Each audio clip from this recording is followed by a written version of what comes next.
What's up, everybody, and welcome back to Celluloid Psychosis. I am your host, TJ Bowser, and joining me, as always, is the very handsome, the very British, the king of Salisbury himself, Mr. Paul Ashford. What's up, buddy? Hey, man, I am good. I'm good. Things are going well at the moment, man. Work is very busy, hitting our peak time of the year, so it's very, very busy. Movie-wise, I've just picked up Over the Top, the Stallone Excellent. movie. I've got a cheap deal on a media book on eBay, so I haven't grabbed much recently, so it's nice to pick that one up. Otherwise, been out with the girlfriend. We had amazing Mexican food last night at Tinga, our What'd you favorite order? local. Oh, don't ask me that. It was a burrito, chicken tinga burrito. So it was like chicken and loads of spices and stuff. Giant burrito, and two tacos. They were lamb burrera or something. They got their weird name. Maria. Burrera. There you go. So a few of those and a giant burrito, and we had obviously sides of potato chips, whatever you want to call them. We call them little, the little sack. Corn chip, Yeah, like tortilla chips. There we go. tortilla chips with guacamole.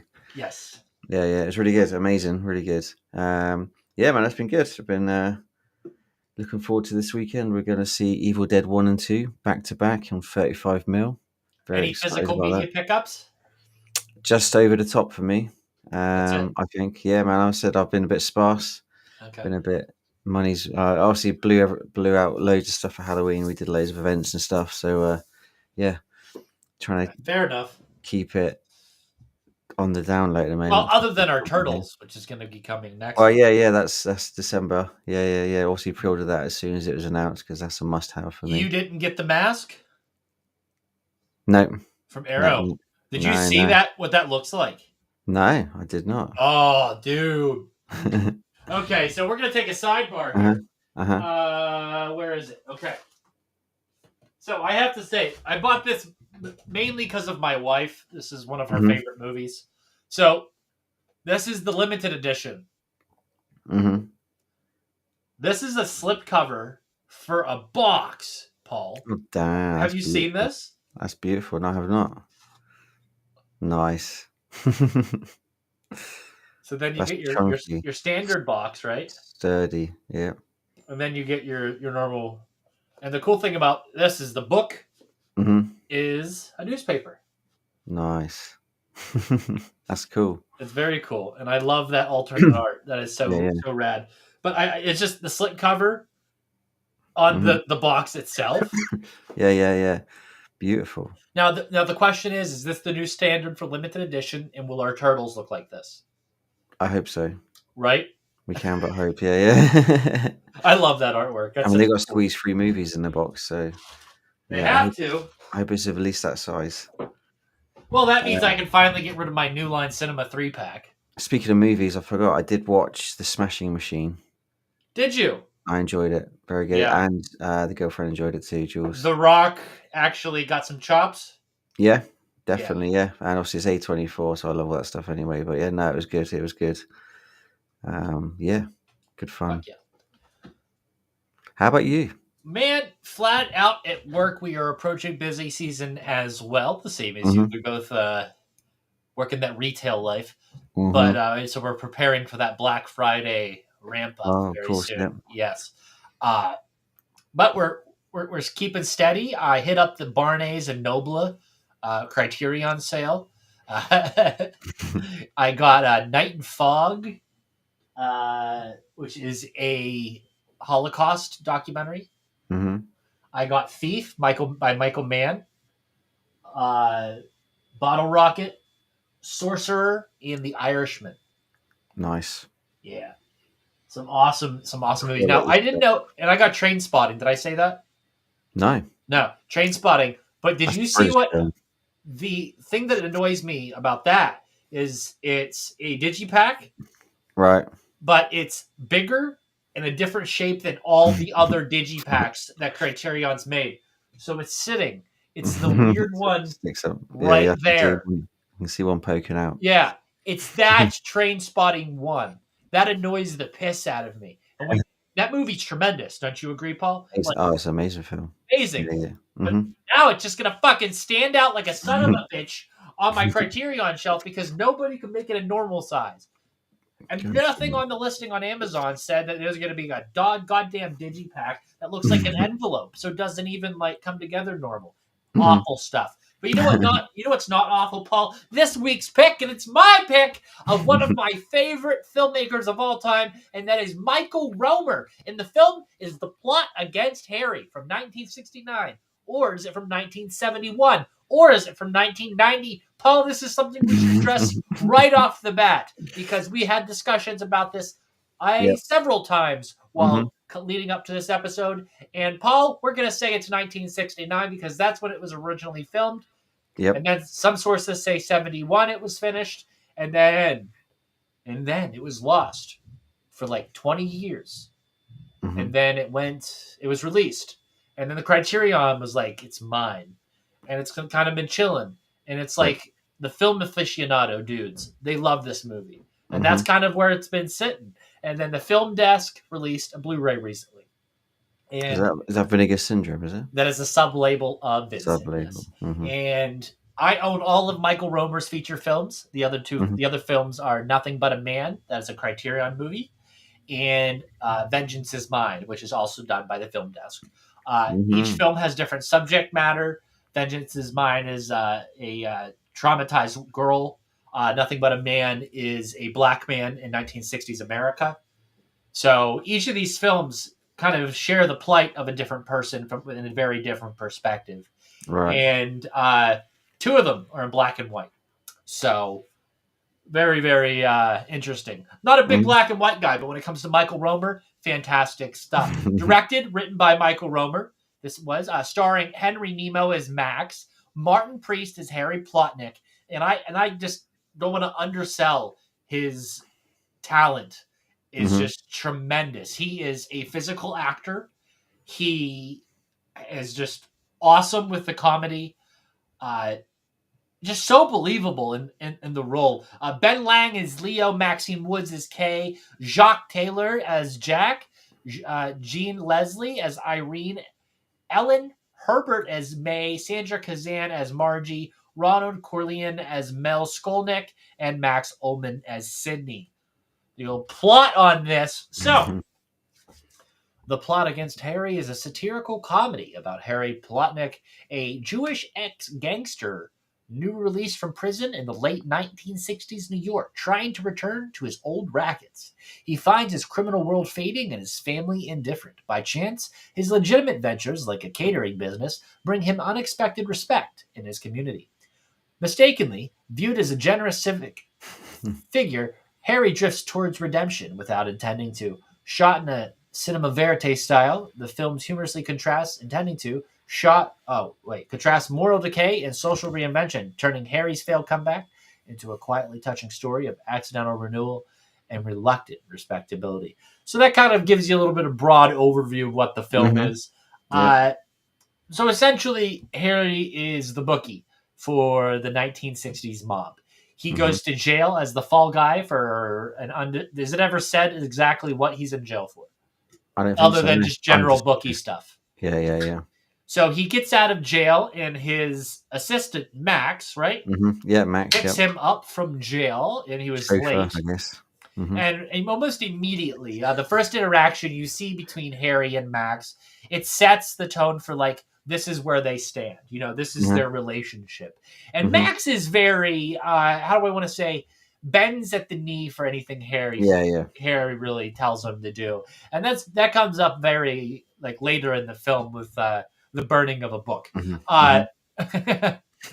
But we see Harry in the car, and he has a phone in his car, and he's getting calls almost immediately upon leaving jail.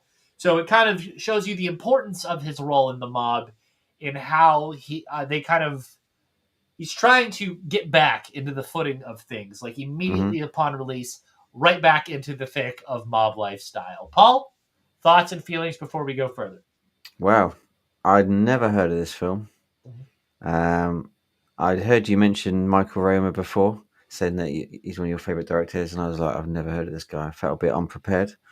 Yeah, this is literally a sort of film I would never ever think of watching, or think to choose to watch, at least, put it that way.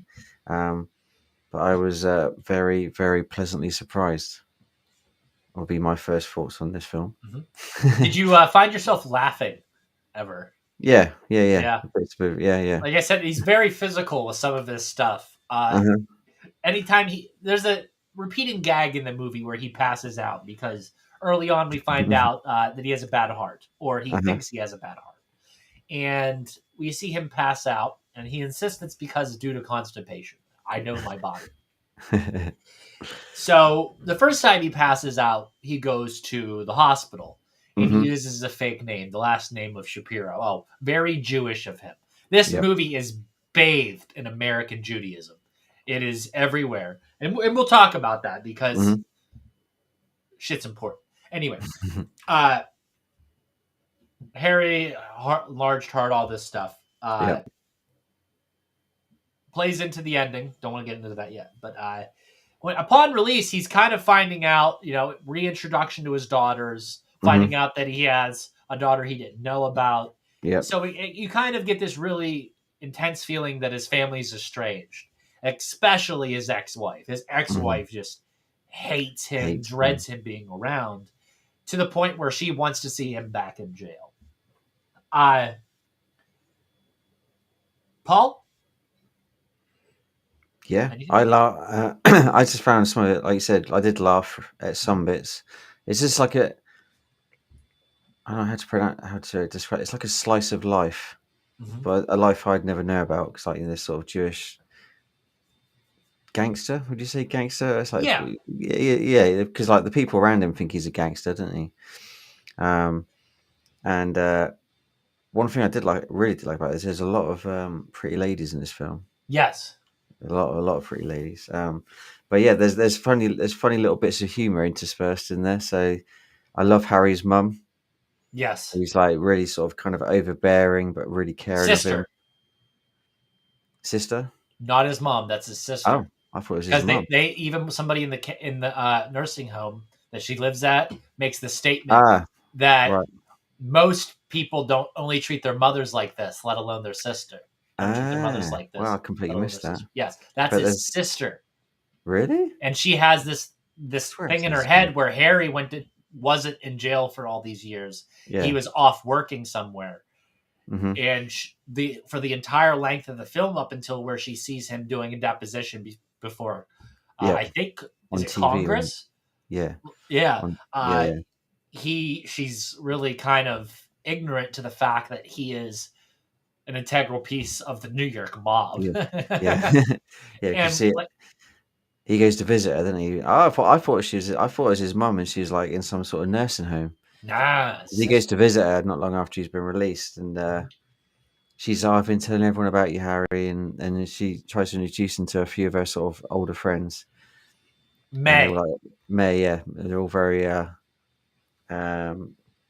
like they're all very old Jewish ladies. Yeah, old Jewish ladies. Yeah. They act as such. And then he's obviously said, "I'm not feeling very well," and he goes home. Well, she thinks he's gone home to go to bed, and then she goes around with some medicine and stuff, doesn't she? With the old Jewish ladies, and obviously he's in bed with a naked girl. So he gets this prostitute. Yeah. And he bangs her.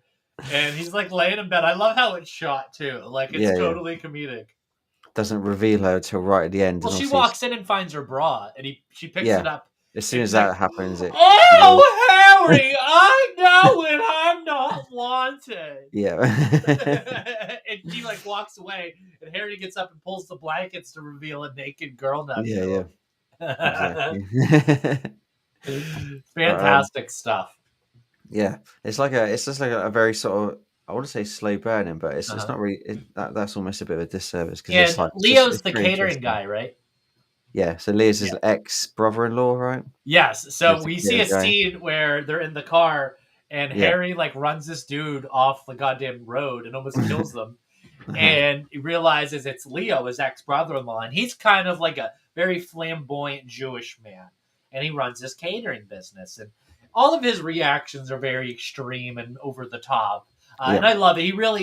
He quantifies, almost stereotypes yeah. the character. You know what I mean? It reminded me a Uh, bit of Gilbert Gottfried. yeah, but not as screaming. You know No, what I no, no, mean? no, no. Yeah, But I can totally see the resemblance yeah, there with the mannerisms. yeah, yeah, yeah. Uh, but they run him off the road, and you find out that all of the rest of his estranged family's in there, and that's kind of what spurs the reunition, them reuniting with his Yeah. family Hmm. and stuff like that.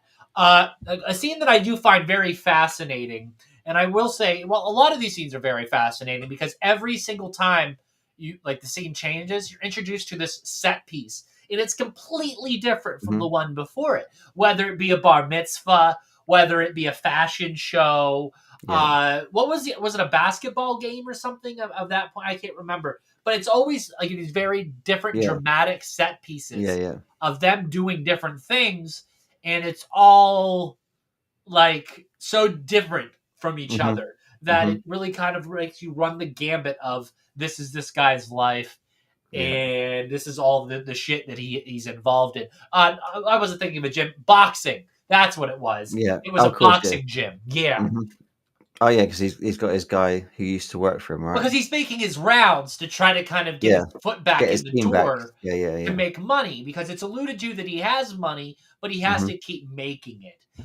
Uh, Paul? Yeah. I've been Yeah, talking. I've been going ranting. I yeah, love this movie. yeah. Let you go, Yeah, no, buddy. it's like him. Essentially, he's come out of prison, and the time he's been down, like the streets have changed, Oh, life yeah. has changed. Like Significantly. a lot of his team has moved on, and there's the other people are walking the streets, and yeah, he's essentially lost his foothold, hasn't he, Yep. in the business? He's been out of the Um, game too long. yeah, he's been out of the game too long. He's got that really sort of it's almost scary relationship with the mobster boss, obviously the one Tony. who he went down for. Um, and yeah, it's just like it's just like a day in the life. It's almost like a soap opera almost of him Well, we doing talked this stuff about this a around little town. bit before the show. Hmm. Like, you were kind of like trying to compare it to other movies that are out there. Yeah, And I kept saying it's kind of like that, but not. Again, this predates a lot of these gangster movies. yeah, yeah, yeah, And where other movies focus on the violence and the crime aspect, this kind of puts that in on the back burner hmm, and focuses more on how does this life affect the family around you?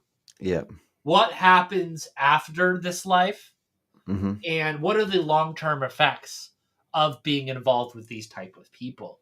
And I think that Romer somehow was able to capture that perfectly, especially for the time period yeah, and from the perspective of a New York Jewish man. hmm, Uh, because not only are you persecuted by the people around you, like your family, but from like a religious aspect, it's going to be hard to find a job yeah, within like the catering business as an example. In yeah, yeah. order for him to actually be the owner of the business, a rabbi would have to sign off, but a Oh yeah, rabbi would yeah. never sign off Because of his because demons. of his past. You know what I Yeah. mean? So Hmm. he's kind of screwed on any legitimate business moving forward unless Hmm. he makes back deal doors like he did with Leo. Yeah. So it kind of shows you like the repercussions of his choices. And later on, those choices might turn into good things, whether Hmm. it be that be good or not. So uh, during this deposition, we talked about this deposition Yeah. before Congress. He tells these people that are asking him questions that essentially he doesn't know anything from the Tony guy, but that he has this legitimate catering business and that he's open to this Hmm. catering business being investigated Hmm. by this committee, which opens the door for various problems for Leo. Not so much that Leo didn't keep his taxes in order, it's the fact that Harry attached himself to the business, and now they have to go through Harry Plotnick's books, Yeah. which is infinitely attached to the mob. Hmm. And something that I want to say Harry's son in law makes very clear is that listed in there are all the payoffs to cops Yeah, over the yeah. last 3 decades. And then if he submitted this, That's then you'd max, yeah. also implicate yourself Mhm. in a variety of things. And again, just to like kind of tell you again, this was not told in a normal setting. It was the Mhm. Turkish bathhouse of all places that this happened. And it started this conundrum of Harry Plotnick of what the hell do I do? Do I implicate my son-in-law? Mhm. Which he does because he He fucking kind of hates does, his yeah. son-in-law. Uh, or do I tell Leo to go burn the books? Mhm. And one way or another, Leo, he doesn't tell Leo to burn the books, but Leo goes and burns the books. Yeah, yeah, yeah. Uh, and Poor Leo. he tries to. Does he blame it on Harry at first by telling him that by trying to Yeah. tell the cops that he did tell him? He just gets yeah, no, he doesn't say anything, does he? No, he He just blames goes it on down. his son-in-law. Yeah, yeah, yeah. Made a comment that made him feel like he needed to. Yeah, yeah. That was it, and it Mhm. implicated his son-in-law. Mhm. So that started a whole chain reaction. Now, if the family hated him before, they really hate him now. So the one daughter, he's now put her husband in jail Mhm. because he's trying to get out of something else. Because he just got out of jail, he doesn't want to go back. Yeah. Leo is just squealing to the pigs. It's awful. His life is quickly going back to the way it was. Mhm. And he's trying everything he can to try to get all this together while also trying to rekindle his relationship with these girls, especially this estranged daughter. Like, we talked briefly about this fashion show. She's Yeah. like a lingerie model in the 60s. Mhm. Now, that Mhm. is nothing compared to what it is now.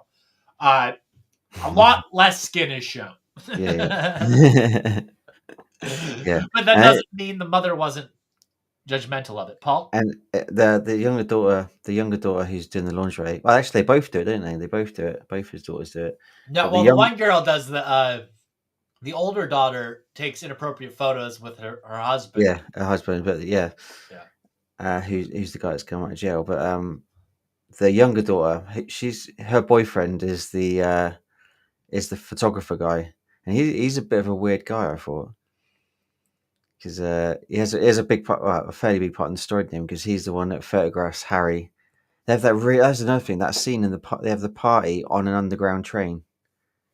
How bizarre was that? And they like take over the Twin Oh yeah, Towers. so it's like a New York subway, right? Yeah, yeah, subway But train. everybody is like in fancy clothes and they're all Yeah, just chatting, having martinis. Like I said, yeah, every set piece is just so wild and different from each other yeah, that it yeah. just gives you like something fresh, Mhm. constant. And it's not like there's a bunch of like violence in this movie, so you're not getting like it's heavy relying on No. these interesting settings and Mhm. really engaging dialogue. And I think Yeah. that that's what separates this film from other gangster mafioso type films is Yeah. the fact that it is so soaked in culture, Mhm. especially Jewish American culture. And then it is layered on with these, I don't know, struggles that are Mhm. unique Yeah. to this Harry Plotnick character and puts the series and events in a way that you're like, come on, it can't get any worse for this guy. You know what I mean? Uh-huh. And I love that. So like by the time that the credits roll, you're like, bum bum, and I love that. It's a film that just leaves nothing there. It's just like he made this bed. Yeah. He's gonna deal with it. He's gonna lie in it. You know what I Mhm. mean? Mhm. Mhm. You just want. I'll let you talk about the ending and all that crazy stuff because the first time I watched this movie, I was like, "What the hell?" It's cool. Yeah, yeah, yeah. So yeah, obviously Harry's had has he fainted twice throughout the film before the end? Obviously Three times. three times, three Two, times two. including the end. So Yeah. obviously he thinks the game is up for him because his chauffeur's been arrested because he tried to burn the books. Um, that they've got his name's over everything. Mhm. Uh, and they've got this. They do that big like live TV show right at the end, don't they? With the singing Telethon telephone. to Yes, raise that's right. money for Yeah, kids. yeah, yeah, yeah. To raise money for kids. And he's seen on TV and that. So there's a famous singer, and he's doing what looks like to be like a 1960s version of a music video. Yeah, yeah. And he's sitting there singing, and he's driving his fake car. And Harry comes from Stumbles. stage left, Yeah. sits down, stands up, has a heart attack, and just full on does the Yeah. For you guys who aren't watching on video, I'm acting it out. And just falls. And meanwhile, you just see him in the background. It's such a visually comedic scene. Mm-hmm, You know what I mean? And he's just yeah. so overacts the entire stuff. And like immediately, all the producers who were screaming for him to get out of the shot are just like on him. You know what I mean? Mm-hmm. So yeah, he thinks the game's up because he's facing a big jail term because he knows his name's in all the books. He's in the ambulance.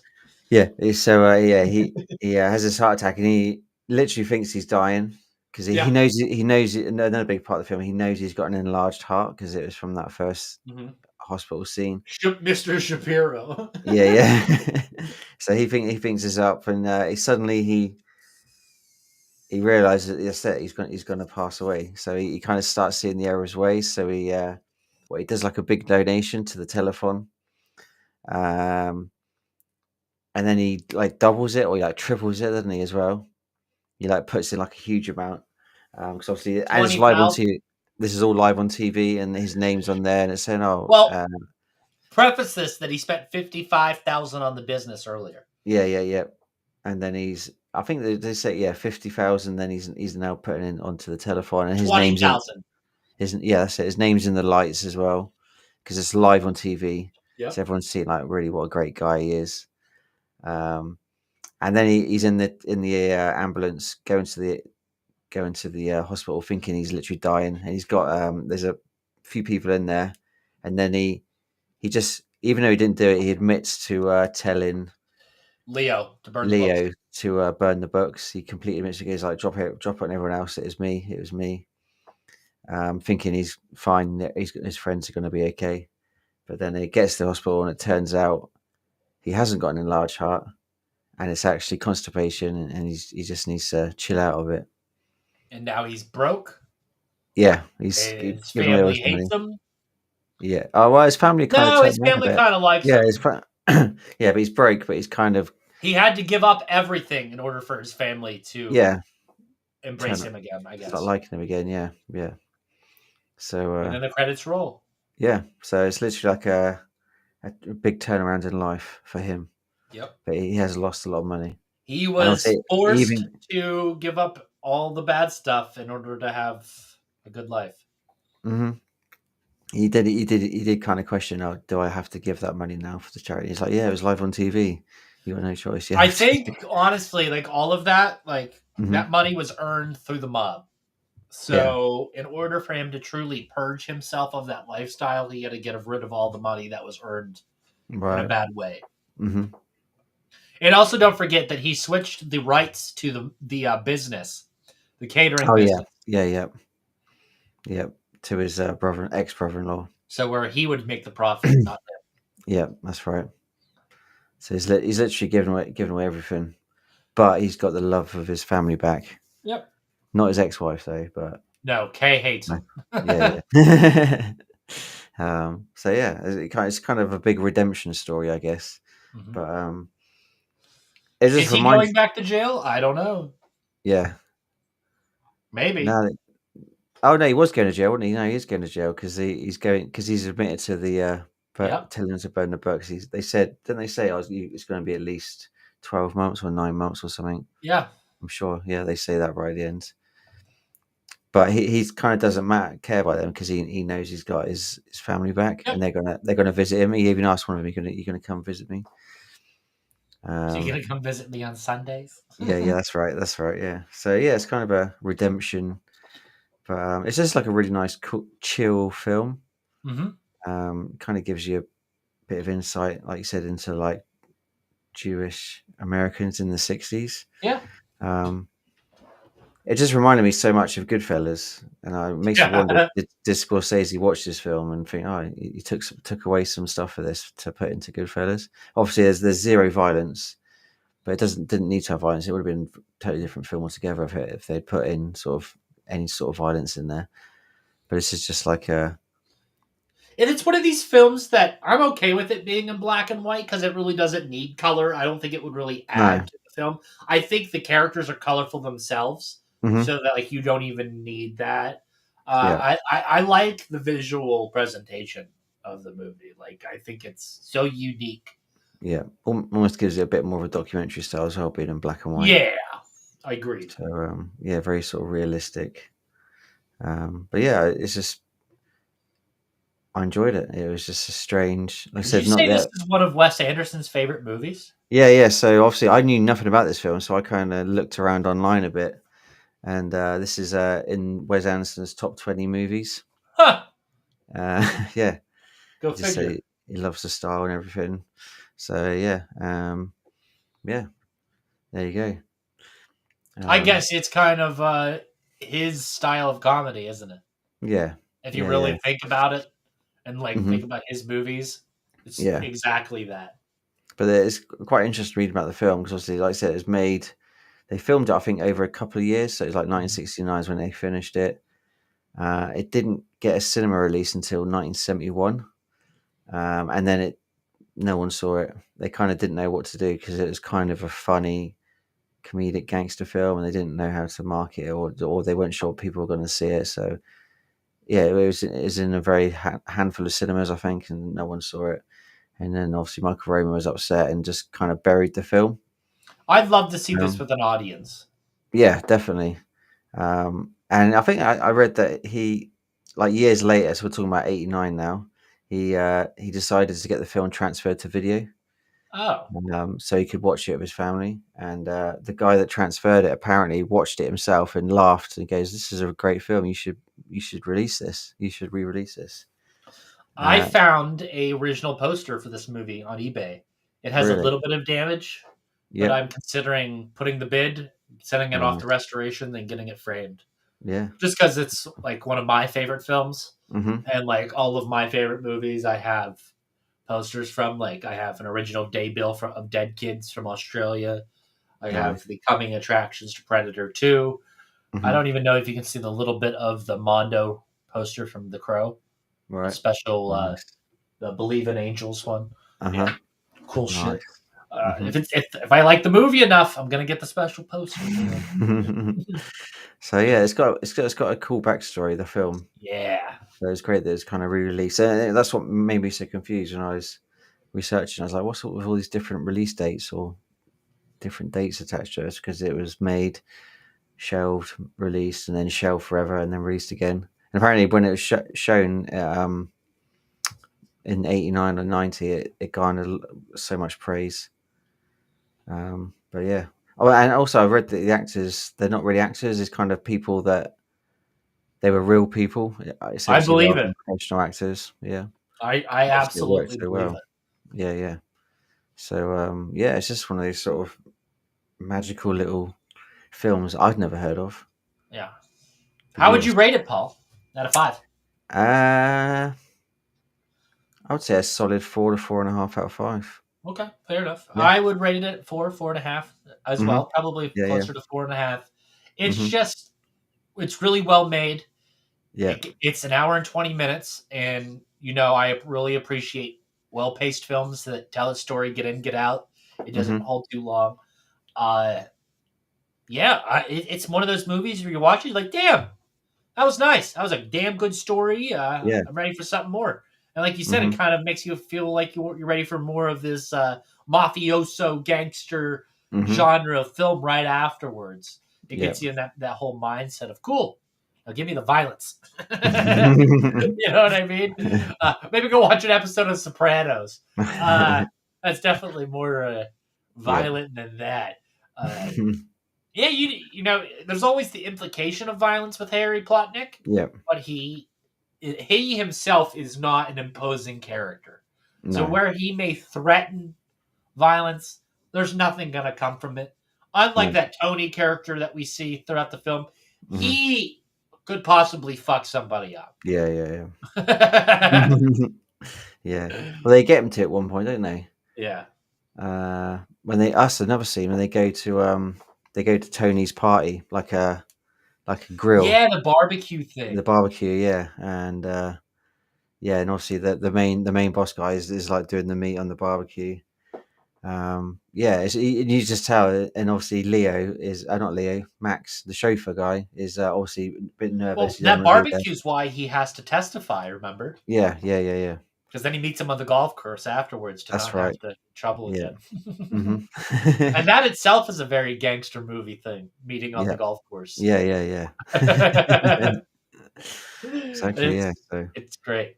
But yeah, Hmm. I got the physical disc. Hmm. It's back here. Let me go grab it for you video guys here. Uh, it's in black and white as the movie is, so you're not Hmm. missing any color here. There's Nice. the disc. Fucking Yeah. phenomenal slipcover.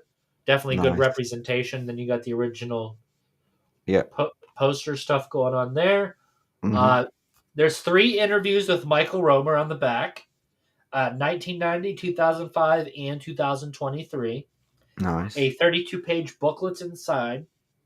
Photographs by David Goldis from 1989's Film Festival.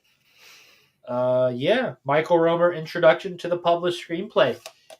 Awesome. Very unique stuff. Hmm.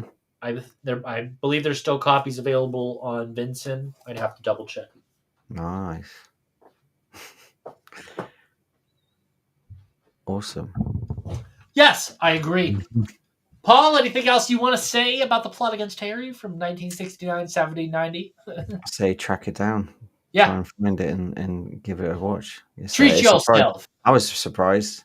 I was like, you told me about it, and I was like, oh, it's not something I would know anything about. But then I sat there and watched it, and I was like, oh, this is cool. I enjoy this. Yeah, it's very enjoyable. We're not all little rubber monsters and horror movies, Paul. No.